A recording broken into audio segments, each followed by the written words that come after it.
Start करने वाले हैं पार्ट छठा, क्लास 10th का पार्ट छठा, सांख्यिकी नाम है इसका। इंग्लिश में कहा जाता है स्टैटिस्टिक्स, ठीक है, स्टैटिस्टिक्स कहा जाता है उसको इंग्लिश में। तो इसमें क्या होता है, तो आज इस टॉपिक में स्टार्ट करने वाले हैं। तो पहले परिभाषा समझ लेते हैं, परिभाषा क्या होती है, फिर उसके बाद एक्सप्लेनेशन दे देता हूँ। फिर मैं बता दूंगा कि माध्य क्या होता है, माध्यिका क्या होती है, बहुलक क्या होता है, इनके बारे में। फिर यहाँ पर परिभाषा क्या होती है, परिभाषा सांख्यिकी गणित की वह शाखा है जिसमें आंकड़ों का संग्रहण, प्रदर्शन, वर्गीकरण और गुणों का आकलन और अध्ययन किया जाता है। सांख्यिकी गणित की वह शाखा है जिसके अंदर किसी भी चीज का क्या किया था, पहले संग्रहण करें, पहले जमा करेंगे, फिर उसका आकलन करेंगे, फिर उसका वर्गीकरण करेंगे, बंटवारा कर देंगे, ठीक है, फिर उसके गुणों का आकलन करेंगे, उसके अध्ययन करने की जो शाखा होती है उसे क्या कहा जाता है, सांख्यिकी कहा जाता है। क्या कहा जाता है, सांख्यिकी। फॉर एग्जाम्पल आपकी क्लास में मान लेते हैं 40 बच्चे, ठीक है, तो मैंने बोला हर एक बच्चे की हाइट पता लगाओ, तो कोई बोले मैं 5 फीट का, कोई बोले 5 फीट 9 इंच का हूं, तो कोई बोले 4 फीट 5 इंच का हूं। तो इस तरह अलग अलग आंकड़े रहेंगे। तो सबसे पहला चीज मैंने क्या किया, जानकारी को संग्रहण किया, ठीक है, फिर उसका प्रदर्शन करो मतलब 4 फीट से ज्यादा वाले हाइट वाले कितने हैं, फिर 5 फीट से ज्यादा हाइट वाले कितने हैं, ठीक है ना, फिर उसको प्रदर्शन, फिर वर्गीकरण करना, 4 फीट वाले को अलग, 5 फीट वाले को अलग, 5 फीट 5 इंच वाले को अलग, ठीक है, ये प्रदर्शन हो जाएगा। फिर उसके गुणों का आकलन, फिर हमसे उसे क्या निष्कर्ष निकालना है उसका हम लोग क्या करेंगे, आकलन करेंगे, और इस हिसाब से हम लोग पता लगा लेंगे कि हमारी कक्षा में, हमारी क्लास में हमारे जो बच्चे हैं 5 फीट से ज्यादा वाले हाइट वाले कितने बच्चे हैं, 4 फीट से ज्यादा हाइट वाले बच्चे कितने हैं, और कोई बच्चा होता है 5-6 फीट के लगभग होता है।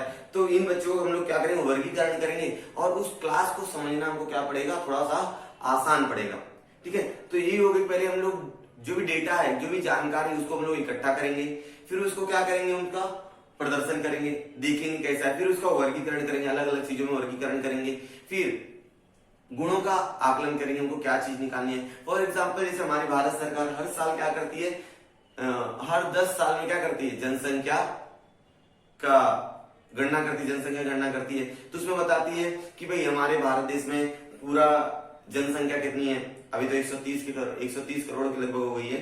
तो उसमें आदमी कितने हैं, औरत कितनी है, बूढ़े लोग कितने हैं, ठीक है, बच्चे कितने हैं। फिर उस हिसाब से लोग बताते हैं कि 15 साल से तक के बच्चे कितने हैं, 15 से लेकर 25 जिनकी आयु है वो कितने लोग हैं, ठीक है। ये क्या हो जाता है, आकलन हो जाता है, और इससे उस देश की विकास को समझना थोड़ा सा आसान हो जाता है। इसलिए यहाँ पर सांख्यिकी का इस तरह सांख्यिकी का उपयोग किया जाता है। समझ में आ गया यहाँ तक। तो सांख्यिकी में हमको 3 महत्वपूर्ण चीजें जो हमको पढ़नी है, पहला है माध्य, दूसरा है माध्यिका, तीसरा है बहुलक। बारी बारी से तीनों हम लोग एकदम डिटेल में पढ़ेंगे। माध्य क्या होता है, उसको कैसे निकाला जाता है, माध्यिका, बहुलक, ये तीनों टॉपिक को है हमारे पास। माध्य हमारे पास 3 तरह से निकालने वाला है, ठीक है। माध्य निकालने की 3 विधियां हैं। पहली है प्रत्यक्ष पद्धति, जिसको बोलते हैं डायरेक्ट मेथड। पहली क्या है, प्रत्यक्ष पद्धति, जिसको क्या कहा जाता है, डायरेक्ट मेथड कहा जाता है। दूसरा है अनुमानित माध्य, जिसको क्या कहेंगे हम लोग, अज्यूम मेथड कहेंगे, अज्यूम मीन मेथड, सॉरी यहाँ पर मेथड आएगा, अज्यूम मीन मेथड। और तीसरा है पद विचलन या तो सोपान विचलन, बोलिए पद विचलन, सोपान विचलन पद्धति, स्टेप डेविएशन मेथड। ये 3 पद्धतियां हैं माध्य निकालने का। तो हम लोग 6.1 में माध्य निकालने का प्रयास करेंगे। माध्य कैसे निकाला था, इसका क्लास 9वीं में मैंने देखा था कि माध्य कैसे। तो वहां पर वर्गीकरण और अवर्गीकृत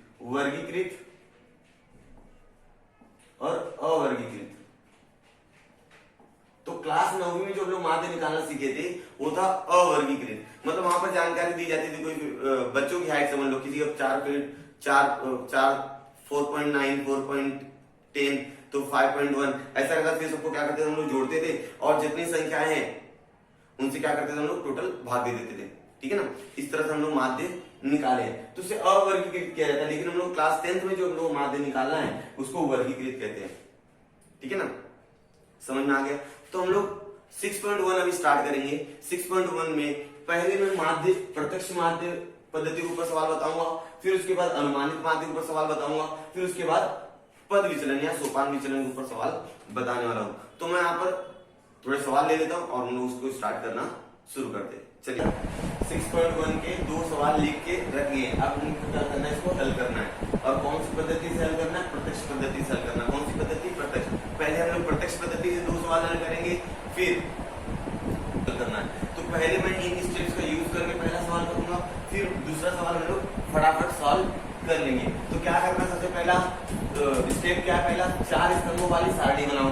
तो बना लेते हैं। सवाल पहले पढ़ के समझा देता हूँ मैं कि कक्षा 10वीं कक्षा के 50 विद्यार्थियों द्वारा दैनिक अध्ययन के लिए व्यतीत किए गए घंटे तथा विद्यार्थियों की संख्या की बारंबारता बंटल सारणी दी गई है। इसके आधार पर विद्यार्थियों द्वारा अध्ययन के लिए दिए गए समय का प्रत्यक्ष पद्धति से क्या करो, माध्य ज्ञात करो। यहाँ पर विद्यार्थियों ने अध्ययन किया, अध्ययन मतलब स्टडी के लिए जो समय दिया है, उन समय दिया गया है और विद्यार्थियों की संख्या का बारंबारता बंटन दिया गया। इसको बोलते बारंबारता बंटन, ठीक है, दिया गया है। इसलिए विद्यार्थी द्वारा अध्ययन में लगने वाले समय का आपको क्या ज्ञात करना है, माध्य ज्ञात करना है। क्या ज्ञात, 4 स्तंभों वाली सारणी बना दीजिए। चलो बना देते हैं 4 स्तंभों वाली सारणी।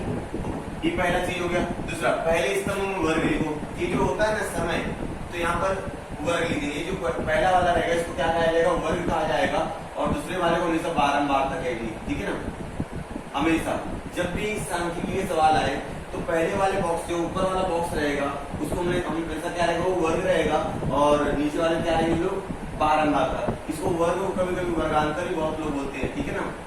बहुत लोग क्या बोलते हैं, इसको वर्गांतर भी कहते हैं। वर्गांतर यहाँ पर क्या लिखे, समय घंटों में। तो क्या लिखे, समय इसकी इकाई के घंटों में।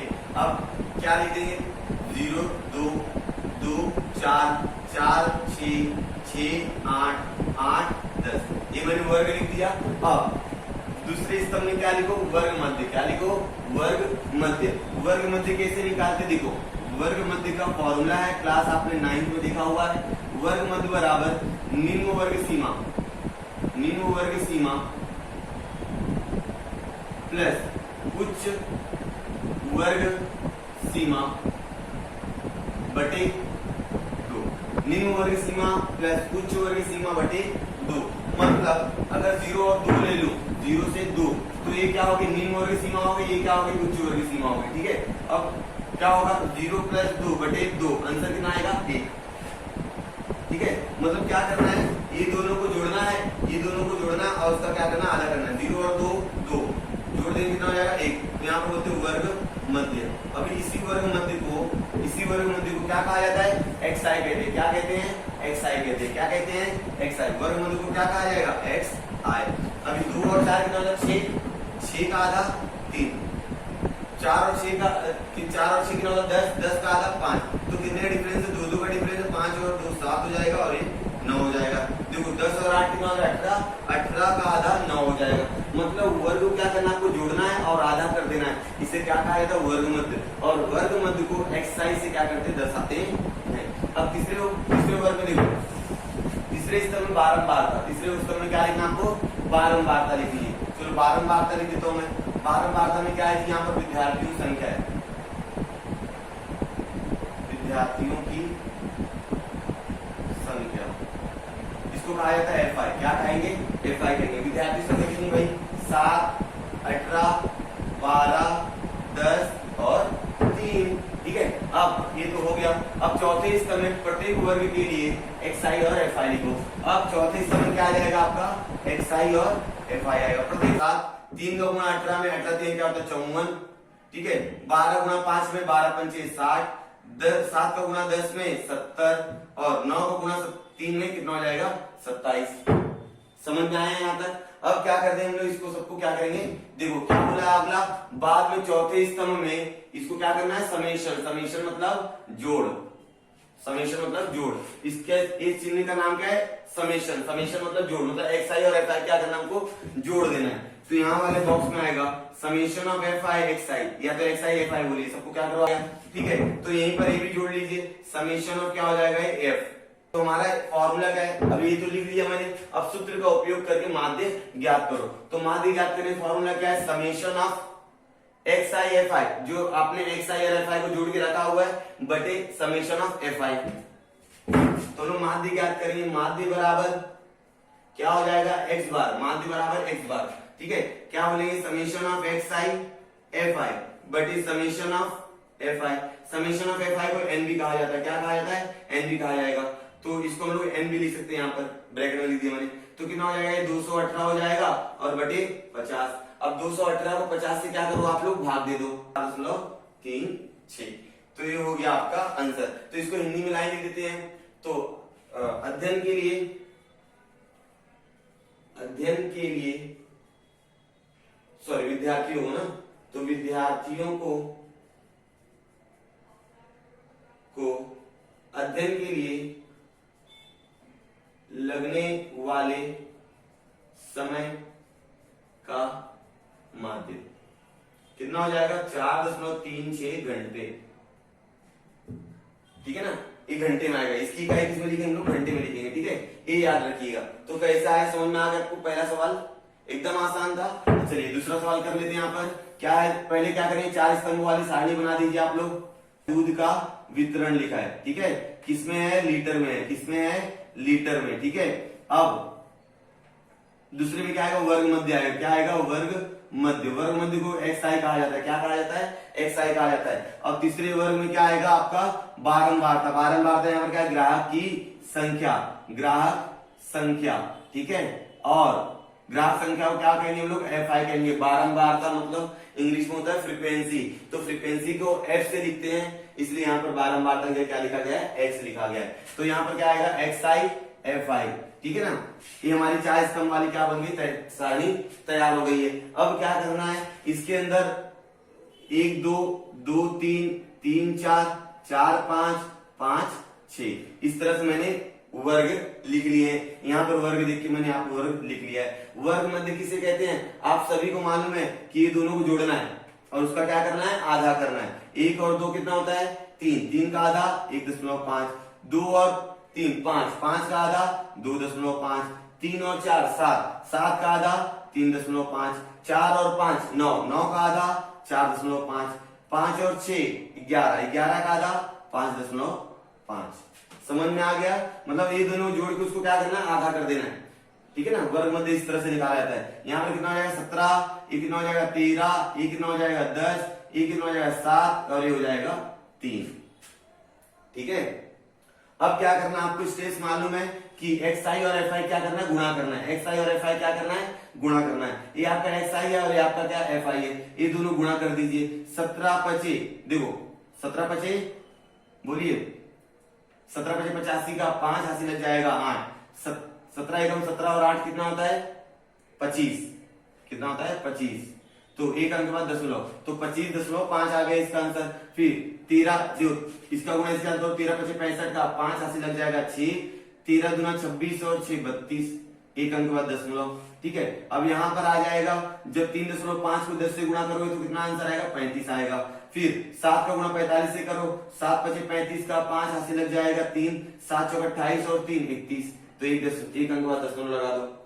समझ में आ गया। अब 3 का गुणा 55 के साथ करना आपको, तो 3 5 15 का 5 हासिल लग जाएगा, 1 3 5 15 और 1 16। अब क्या करना है आपको, ये पूरे को क्या करना है, आपको जोड़ लेना है। समेशन ऑफ fi xi बराबर, इसको जोड़ लो, दशमलव को दशमलव वाले साथ जोड़ो और बिना दशमलव को अलग। 5 10 15, सॉरी ये दशमलव बाद नहीं है, सॉरी 5 10 15 20 का 0 हासिल लग जाएगा 2। अब क्या हो जाएगा, देखो इकाई स्थान में से 5 2 7 और 5 12, 12 और 13, 13 और 6 कितना हो जाता है 19, 19 में 2 हासिल जोड़ दो 21, 21 का 1 हासिल लग जाएगा 2।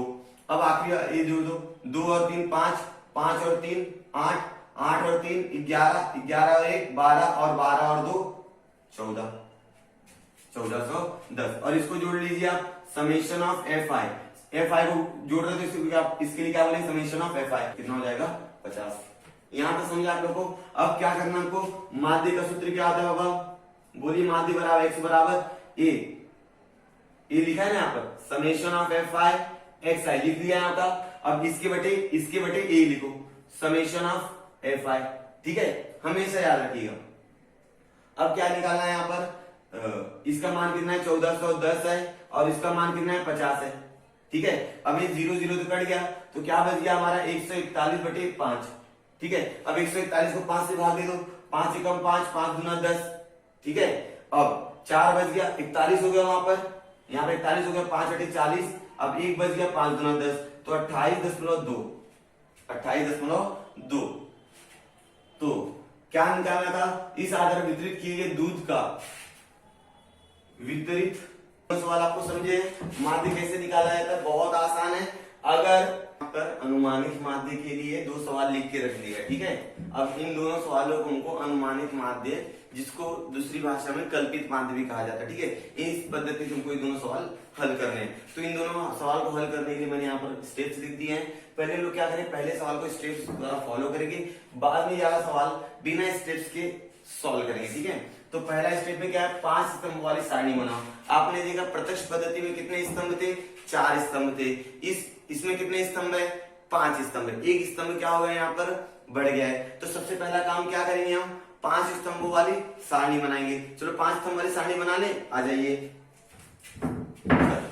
तो इसका आंसर है कि सबसे पहला काम 5 स्तंभ वाली आप क्या करो, सारणी बना दो, ठीक है।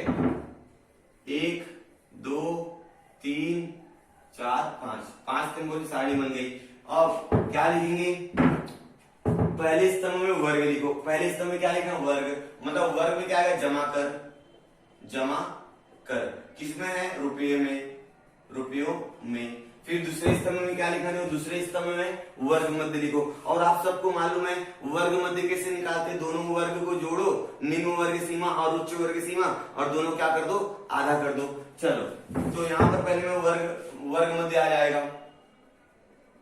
फिर तीसरे स्तंभ में क्या लिखना, देखो तीसरे स्तंभ में D I X I minus A, D I बराबर एक्स आई माइनस ए।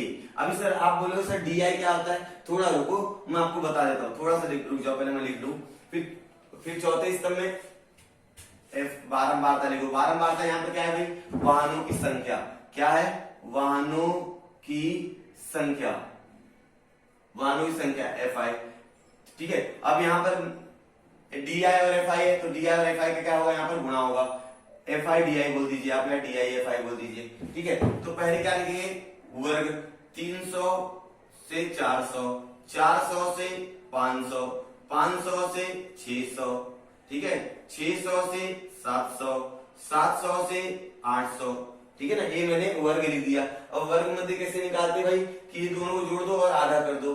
300 400 कितना होता है, 700, 700 का आधा हो जाएगा 350, ठीक है। 400 और 500 900, 900 का आधा कितना हो जाएगा 450। अब 100 का अंतर आ रहा है तो 550, फिर 100 का अंतर 650, फिर 100 का अंतर 750। आप जोड़ लीजिएगा 700 और 800 1500, 1500 का आधा कितना हो जाएगा 750। समझ में आ गया। अब सुनो, डी आई निकालने से पहले हमको ए निकालना पड़ेगा। क्या निकालना पड़ेगा, ए। उसे क्या कहा जाता है, कल्पित माध्य कहते हैं। क्या कहते हैं, कल्पित माध्य।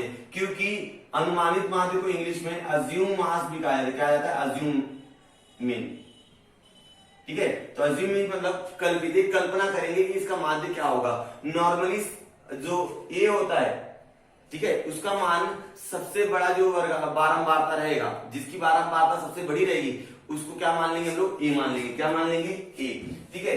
तो यहाँ पर बारंबारता मैं लिख देता हूं, कितना है 80, फिर कितना है 110, फिर कितना है 120, फिर कितना है 70, फिर कितना हो गया 40, ठीक है ना यहाँ तक। हाँ, अब हमको ए का पता लगाना है, ठीक है। ए कैसे निकाला जाएगा, तो सुनिए, ध्यान से सुनिएगा। यहाँ पर 1 2 3 4 5, ये 5 संख्या हमारे पास है। इनमें सबसे बड़ी संख्या क्या है, 120 है। तो इस 120 को मैं क्या मान लूंगा, ए मान लूंगा। मेरी सबसे बड़ी बारंबारता को मैं क्या मान लूंगा, कल्पित माध्य मान लूंगा। क्या मान लूंगा, कल्पित मान लूंगा, अनुमानित माध्य मान लूंगा। अज्यूम मास मतलब ए मान लूंगा, ठीक है ना। यहाँ पे समझ में आया ना। अब क्या करेंगे, ये सब क्या मेरा एक्स आई है, ये सब क्या मेरा एक्स आई है। अब क्या करना है, डी आई कैसे निकलेगा, एक्स आई माइनस ए का मान कितना मेरे पास 120 है, ए का मान कितना है 120, और यहाँ पर कितना 350। तो हम लोग क्या बोलेंगे, 350 माइनस 120, 350 माइनस 120 कितना आ जाएगा बोलो तो, हाँ 0 3 और बोलिए ना, 1 मिनट।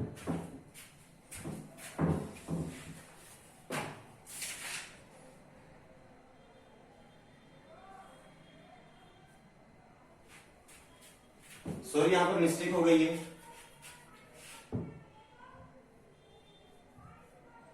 चलो तुम लोग ए कैसे निकालेंगे, सुनो ए का मान कैसे निकालना पड़ेगा।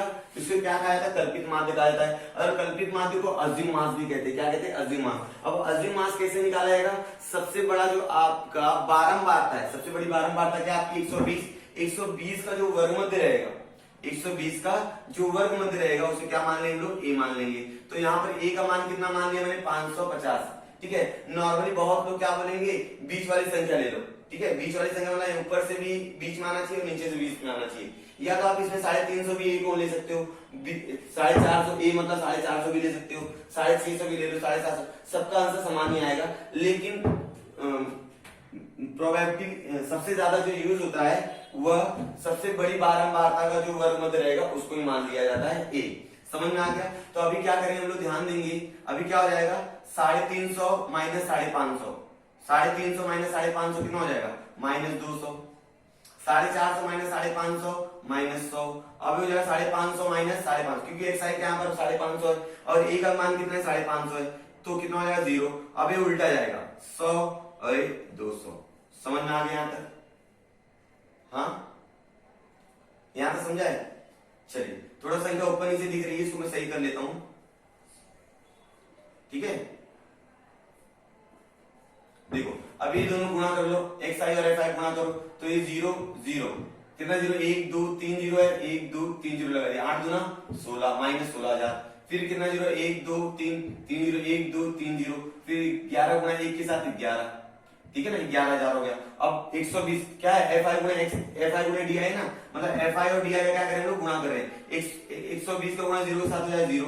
अब 70 गुणा 100 के साथ करो, 1 2 3, तो 3 0 है, 3 0 7 एकम 7, 7,000। फिर 1 2 3 3 0 है, तो अभी क्या है, 4 दूना 8। ठीक है, अब क्या करेंगे लोग, इसको पूरा जोड़ लेंगे। इसको क्या बोलते हैं, summation of F I D आई। क्या बोलेंगे, summation of F I D आई। तो पहले माइनस वाला जोड़ के रखो, फिर प्लस वाला जोड़ के रखो, तो 16,000 और 11,000 कितना हो जाएगा बताइए। तो 16,000 और 11,000 27,000। चलो 27,000 हो गया, माइनस 27,000। ठीक है, अब 7,000 और 8,000 15,000, तो यहाँ पर 15,000 हो गया।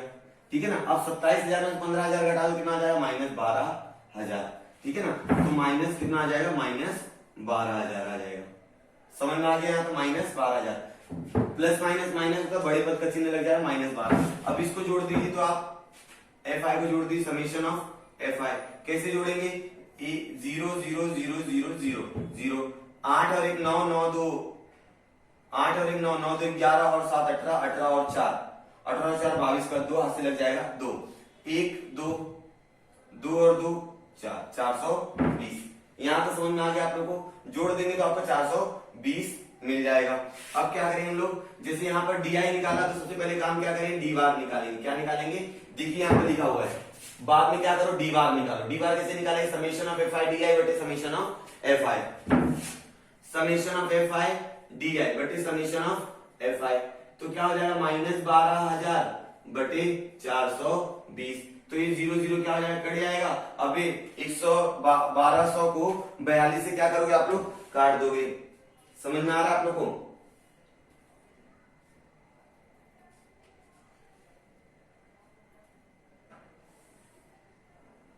-28.57 आ जाएगा इसका आंसर। जब आप -1200 को 42 से भाग दोगे तो -28.57 आ जाएगा। ठीक है, अब क्या निकालना है हमको, इस सूत्र का उपयोग करके डी बार निकाला, डी बार निकाल लिया। इसके बाद एक्स बार बराबर ए प्लस डी बार, तो माध्य बराबर कैसे निकला, माध्य एक्स बार बराबर ए प्लस डी बार। ए का मान कितना हमारे पास, 550 है। कितना है, 550 माइनस -28.57। सही है, अब क्या हो जाएगा, 550 माइनस माइनस कितना हो जाएगा, प्लस 28.57। ठीक है, अब जोड़ दीजिए, तो 50 पर 28 जोड़ा 78, तो कितना हो जाएगा, 578.57। किसमें हो जाएगा, इसकी इकाई क्या रहेगी, रुपए। क्या वाली, रुपए। 578.57 रुपए। तो हम लोग हिंदी में यहाँ पे एक नीचे लाइन लिख देंगे, इस आधार पर जमा किए गए कर का माध्य, जमा किए गए कर का माध्य 578.57 ₹5-7 है। समझ में आ गया यहाँ तक? चलिए अब दूसरा सवाल करने हम लोग यहाँ पर, चलो आ जाओ। सबसे पहला काम क्या है, 5 स्तंभ वाली क्या बनाओ, सारणी बनाओ। तो 5 स्तंभ वाली में सारणी बना रहा हूं, देख लो, 1 2 3 और 1 5। ठीक है, अब क्या हो जाएगा यहाँ पर, पहले स्तंभ में वर्ग लिखो। वर्ग क्या है यहाँ पर, उत्पादन है। उत्पादन क्या, 1000 रुपयों में कितने 1000 रुपये उत्पादन किया है। फिर दूसरे में क्या आएगा, वर्ग मध्य आएगा। क्या आएगा, वर्ग मध्य आएगा। तीसरे में क्या आएगा, डी आई आएगा। डी आई क्या होता है, x I minus A, X I minus ए। ठीक है, फिर इसके अंदर आएगा बारंबारता। क्या आ जाएगा, बारंबारता। वर्ग मध्य को एक्स आई बोलते हैं, इसको कहते हैं एफ आई। फिर ये दोनों गुणा हो जाएगा, F I D I, F I और डी आई। समझ में आ गया यहाँ तक? हाँ चल, अब उत्पादन हम लोग ये वर्ग लिख देते हैं। तो क्या आ जाएगा, 25 से 30, 30 से 35, 35 से 40, 40 से 45, 45 से 50। ठीक है, ये लास्ट है। वर्ग मध्य कैसे, दोनों जोड़ो और आधा कर दो। तो 25 और 30 कितना, 55। 55 का आधा कितना हो जाता, बोलिए तो 55 का आधा कितना हो जाएगा, आधा करो 55 का, 27.5। ठीक है ना, 55 का आधा आप करोगे तो कितना आ जाएगा आपका आंसर, 27.5। अभी कितने कितने फर्क है, 5 का फर्क है। तो 32.5, 37.5, 42.5, 47.5। सब में 5 का फर्क है, इसलिए 5 का फर्क इसमें भी डाल दो। देखो, 2 वर्गों में 5 का अंतर है ना, तो इसको वर्ग मध्य में भी 5 का अंतर ही आएगा। समझ में आया? डी आई कैसे निकालेंगे, ये हमारा क्या एक्स आई है, ये सारी क्या है एक्स आई है, एक्स आई माइनस ए। तो ए निकालने के लिए मैंने सिंपल सा ट्रिक क्या बताया है कि आप इनमें से ये बीच वाला संख्या भी ले सकते हो, या आपको याद रखना है। तो सबसे बड़ी बारंबारता पहले लिख लो। बारंबारता 20, 25, 25, 15, 10 और 10। यहाँ पर सबसे बड़ा बारंबारता क्या है हमारा, 25। तो 25 है तो इसको मान लेंगे ए। 32.5 क्या मान लेंगे लोग, ए मान लेंगे। जो बारंबारता सबसे बड़ी रहेगी उसके वर्ग मध्य को क्या मान लिया जाएगा, ए मान लिया जाएगा, कल्पित माध्य मान लिया जाएगा। समझ में आ गया यहाँ तक? चलिए अब एक्स आई माइनस ए, तो 27.5 में से 32.5 जाएगा, कितना आएगा, 5 आएगा। 32.5 में से 32.5 जाएगा 0। 5 का फर्क है, देखो 5 का 5, अच्छा ये -5 रहेगा, ये 10 और ये 15। समझ में आ रहा है यहाँ तक? चलिए अब क्या करेंगे, एफ आई का गुना डी आई के साथ करेंगे। इस एफ आई का गुना डी आई के साथ, 20 का गुना 5 के साथ -100। ठीक है, 25 का गुना 0 के साथ 0, 15 गुना 5 के साथ 15 × 75, 10 का गुना 10 के साथ 100, 15 गुना 10 के साथ 150। अब क्या करेंगे, इसको पूरा जोड़ लेंगे। Summation of F I D आई कैसे जोड़ लेंगे, जोड़ो तो देखो 150 और 100, 250, 250 और 75 कितना हो जाएगा, 150 और 100, 250 ना, 250 और 75 कितना हो जाएगा, 250 प्लस 75 जोड़ दो, कितना हो जाएगा, 5 7 5 12 10 लग जाएगा, 325। कितना हो जाएगा, 325 हो जाएगा। एकदम अच्छे जोड़ लेंगे और यहाँ -100 कर दो तो कितना हो जाएगा, 225। समझ में आया यहाँ तक, 225। अब इसको जोड़ लीजिए, समेशन ऑफ एफ आई बराबर जोड़ लो, कितना हो जाएगा, देखो 25 और 15, 25 और 15 40, 40 और 20 60, 60 और 70, 70 ये कितना हो जाएगा, 80। अच्छे से आराम से जोड़िएगा, भाई मत कीजिएगा। यहाँ पर डी आई है तो पहले क्या निकलेगा, डी बार निकलेगा। क्या निकलेगा, D bar. Summation of F I D I बटे समेशन ऑफ एफ आई कितना हो जाएगा, 225 बटे 80। अब 225 और समझ में आया यहाँ तक? तो आपका डी बार आ गया 2.8125। अब क्या निकालना है आपको, आपके इसके बाद निकालना है एक्स बार, माध्य निकालना है। क्या निकालना है, माध्य। माध्य का फॉर्मूला क्या है, एक्स बार बराबर ए प्लस डी बार, ए प्लस डी बार। ए का मान कितना हमारे पास देखिए, तो ए का मान है 32.5, 32.5 प्लस 2.8125। तो जोड़ देंगे इसको, कितना हो जाएगा, 32.5 को जोड़िए 2.8125, कितना हो जाएगा, 5 2 1 8 5 13 3 हाथ से लग जाएगा 1 और ये हो जाएगा 5 और ये हो जाएगा 3। तो आंसर आएगा 3 5 3 1 2 5। 1000 से गुणा कर दो तो हमारा आंसर आएगा 3 5 3 1 2.5 रुपए। यहां पे समझा, 35,312.5 रुपए ये हमारा क्या हो जाएगा, आंसर आ जाएगा। तो यहां तक हमने देखा कि भाई कल्पित माध्य से माध्य कैसे ज्ञात किया जाता है। तो अभी मैं बताऊंगा सोपान विचलन से किस तरह आप लोग माध्य ज्ञात कर सकते हो। सर कल्पित माध्य से क्यों माध्य ज्ञात करना भाई? जो प्रत्यक्ष पद्धति से माध्य ज्ञात करते, संख्या अगर बड़ी हो जाती थी, अगर यहाँ की संख्याएं बड़ी हो, अगर ये मैं ना लिखूं, ठीक है, ए डी आई ना लिखो, 350 गुणे 80 में गुणा करो, फिर 450 को गुणा 110 में करो, फिर 550 गुणा, ये बड़ी बड़ी संख्या, इनका गुणा करना बहुत टाइम हो जाए, बहुत ज्यादा टाइम लेगा। इसलिए हम लोग क्या करते हैं, उसको संख्याओं क्या करते हैं, हम लोग छोटा कर देते हैं। जब संख्याएं छोटी होती है फटाफट क्या होता है, आंसर आ जाता है। तो अब सीखने वाले हैं सोपान विचलन पद्धति या पद विचलन पद्धति से हम लोग माध्य कैसे ज्ञात करेंगे। ये नहीं, क्योंकि स्टेप्स जो है वह कल्पित माध्य पद्धति यानी कि अनुमानित माध्य पद्धति की जैसा ही है, खाली एक स्टेप थोड़ा सा बढ़ जाएगा। जैसे यहाँ पर आप लोग देख रहे हैं यू आया, तो इसके लिए एक जो स्तंभ है वह बढ़ेगा। वो कैसे बढ़ेगा, वो मैं सवाल समझाते समझाते आप लोग को बता दूंगा, ठीक है। तो आपने देखा प्रत्यक्ष पद्धति में लोग कितने स्तंभ बनाए थे, 4। कल्पित माध्य में कितने स्तंभ बनाए हमने, 5। तो बताइए सोपान विचलन में कितना स्तंभ बनाना पड़ेगा, 6, राइट। 6 स्तंभ की सारणियां बना दीजिए। चलो हम लोग 6 स्तंभ वाली सारणी तैयार करते हैं। तो ध्यान से देखिएगा, 6 स्तंभ वाली में सारणी तैयार कर रहा हूं, ठीक है। तो वर्गांतर मतलब वर्ग जमा राशि, क्या जमा राशि। तो दूसरे इसमें क्या लिखेंगे, वर्ग मध्य लिखेंगे, क्या लिखेंगे, वर्ग मध्य लिखेंगे। फिर तीसरे स्तंभ में कल्पित माध्य के अनुसार डी आई आएगा, क्या आएगा, डी आई। डी आई निकाला जाता है एक्स आई माइनस किससे, ए से। अब इसके अंदर एक और वर्ग आ जाएगा, क्या आ जाएगा, बोलिए, यू आई। क्या आ जाएगा, यू आई आ जाएगा। यू आई कैसे निकाला जाता है, तो इसकी बात सुन लीजिए, डी आई बटे एच, डी आई बटे एच। एच को कभी कभी यहाँ पर जी भी लिखा जाता है, कभी कभी कोई जी भी लिखता है, तो एच भी लिखो या जी लिखो, मान बात एक ही रहेगा। सवाल हल करने का तरीका देख लीजिएगा। तो यहाँ पर क्या आएगा, बारंबारता। बारंबारता यहाँ पर कर्मचारियों की संख्या, कर्मचारियों की संख्या, तो इसको क्या कहा जाएगा, एफ आई कहा जाएगा। अब यहाँ पर नया कौन आया, यू आई आया। देखिए वहां पर एक्स आई का गुणा एफ आई के साथ हुआ था, किसमें, प्रत्यक्ष पद्धति में। फिर कल्पित माध्य में डी आई का गुणा एफ आई के साथ हुआ था। अब सोपान विचलन में यू आई का गुणा एफ आई के साथ होगा, एफ आई गुणे यू आई, ठीक है ना। यहाँ तक आपको ये सारे स्तंभ समझ में आ गए कि कौन से स्तंभ में क्या लिखना है। अब एक सॉल्व कैसे करना वो ध्यान देंगे। जमा राशि कितना है, 0 से लेकर 500, 500 से लेकर 1000। और पूरा वीडियो एकदम अच्छे से शुरुआत से देख रहे हो आप लोग। तो वर्ग मध्य निकालने के लिए क्या करेंगे, दोनों को जोड़ेंगे और आधा कर देंगे। तो 0 और 500 कितना होता है, 500, 500 का आधा कितना, 250। तो यहाँ पर 250 लिख दो। 500 और 1000 कितना हो जाएगा, 1500, 1500 का आधा 750। अब कितने फर्क आ गया, 500 का फर्क आ गया, 1250, 1750, 2250।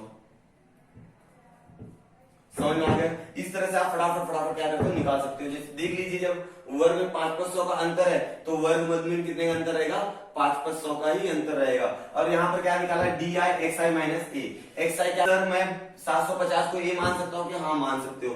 सर मैं 1750 को ए मान सकता हूँ कि हाँ आप मान सकते हो। आप इनमें से किसी को भी ए मान सकते हो। नॉर्मली लोग बीच वाले को या तो सबसे अधिक बारंबारता जिसकी रहती है, फॉर एग्जांपल सबसे अधिक बारंबारता यहाँ पर क्या 35 है, फिर क्या है 28 है, फिर क्या है 32 जाता है। लेकिन मैं यहाँ पर एक बार आपको बीच वाली संख्या से भी वर्ग मध्य ए लेकर भी आपको सवाल हल करके दिखा देता हूँ। तो क्या होगा, 250 में से 1250 जाएगा, कितना आएगा, ये 250 में से 1250 जाएगा, हमारा आंसर है -1000, ठीक है। 750 में से 1250 जाएगा तो -500। तो आप देख रहे हो 500 क्या हो रहा है, बढ़ रहा है, 0, 500, फिर कितना हो जाएगा 1000।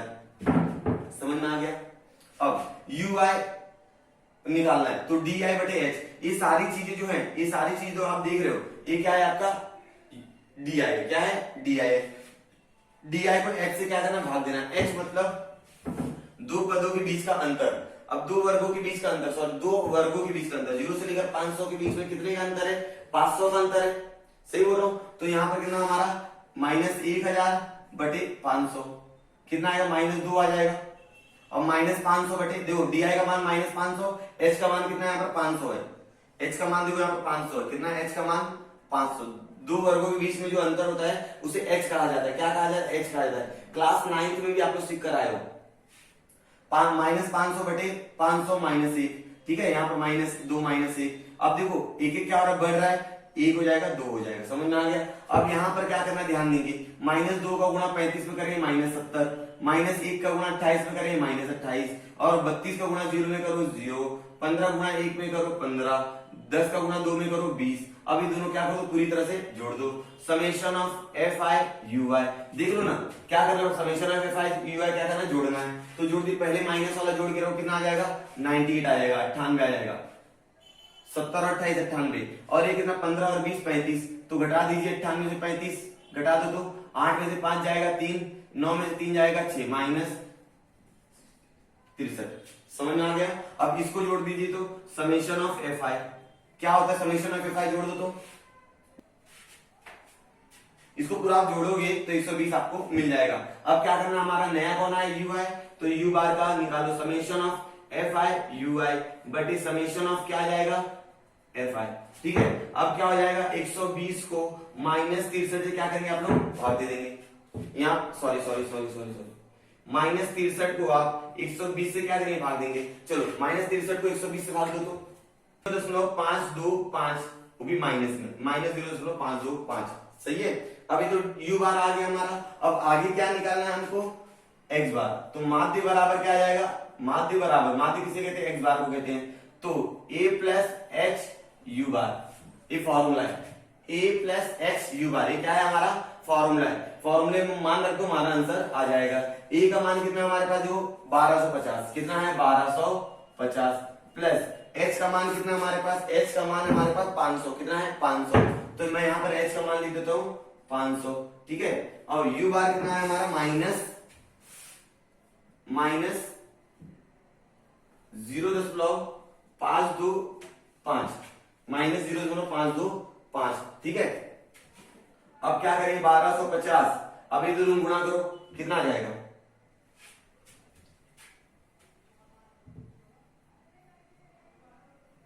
घटा दीजिए, कितना आएगा, घटा दीजिए 987.5, ये आपका आंसर आ गया। तो हमारा आंसर क्या लिखना है, कर्मचारियों की जमा राशि का माध्य। आप लोग इस तरह के सवाल ले लेंगे अपनी किताब से, अपने डाइजेस्ट से, जहां भी आपको इस तरह सवाल मिले, और उसको क्या करेंगे आप लोग प्रैक्टिस करेंगे। आई होप आपको तीनों पद्धति समझी होगी, सोपान